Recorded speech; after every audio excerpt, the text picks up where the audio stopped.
menurut saya di ya? samping pedofilia ada lagi yang berbahaya, sangat Apa berbahaya, yaitu orientasi dan perilaku seksual menyimpang. Iya. Nah, itu gimana tuh dok? Kalau saya sih mengatakan bahwa jadi orang tua itu untuk mengatasi pedofili itu harus dekat sama anak.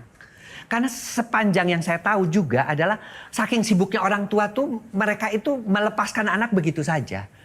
Bahkan anak itu ketika mereka memasuki usia pubertas dijadikan musuh. Karena memang ada ketika memasuki usia pubertas itu kan mereka betul-betul berontak. Mereka tidak mau dengan kemapanan. Mereka tidak suka dengan apa yang diberikan orang tua. Dia lebih cenderung kepada peers groupnya. Nah itu harusnya orang tua tuh waspada. Ini malah dilepas. Nah, banyak juga orang-orang yang melakukan kekerasan seksual itu juga dari pendidik misalnya, dari tokoh-tokoh masyarakat. Betul. Itu kenapa bisa seperti itu, Dok? Karena mereka tidak mempunyai bekal tentang masalah-masalah seks, tentang bahwa bahwa tubuh itu milik mereka. Walaupun itu mungkin guru. Iya. Walaupun itu guru dan juga tokoh masyarakat itu sendiri loh, Dok. Bisa.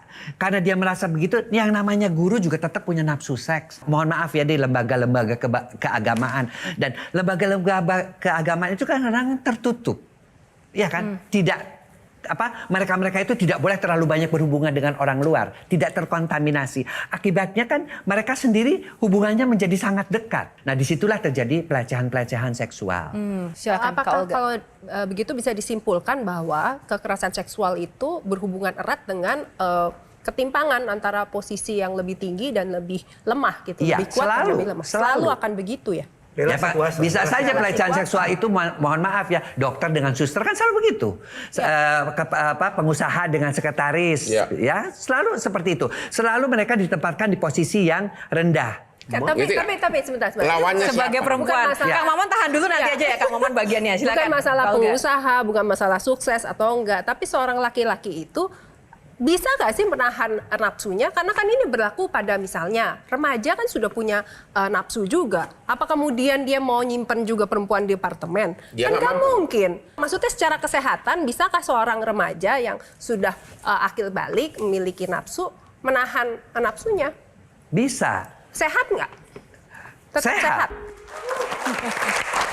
Kita tahan dulu ya. Sudah pemanasannya di box 1, masih ada box lagi teman-teman. Kita buka box kedua dulu. Iya. Nomor berapa? Nomor 4. Nomor 4. Dokter suka nomor genap ya, 2, 4. Iya. Ada filosofinya dok. Rumah keong. Nah, mungkin ada teman-teman atau Gen Z yang sebenarnya penasaran Dokter Boyke ini sebenarnya siapa sih? Nah, ini informasi untuk teman-teman. Silakan.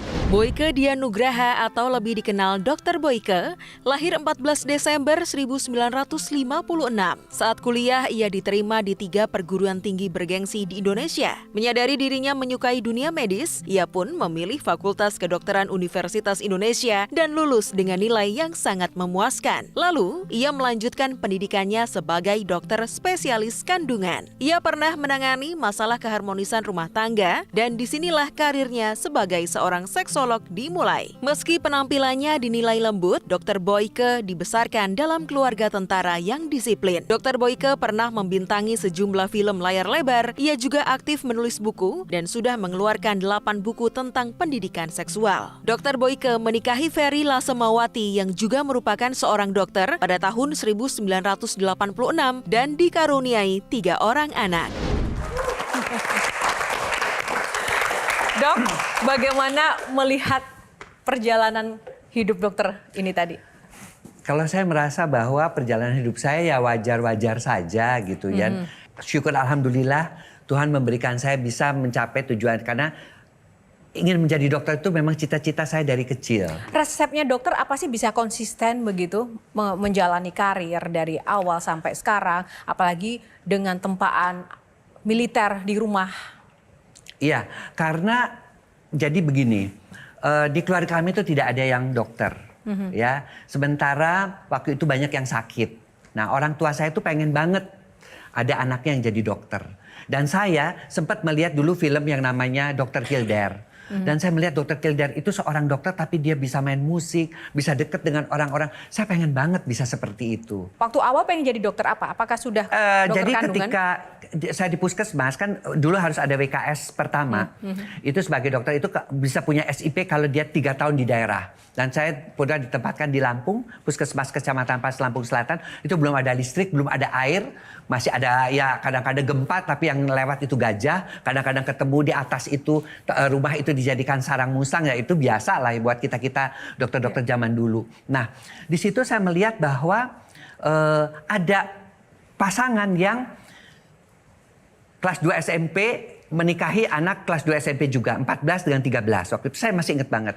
Dan ternyata 2 tahun nggak bisa punya anak. Ternyata mereka melakukan hubungan seksnya bukan yang wajar, ya Mr. P dengan Miss V, tapi di puser.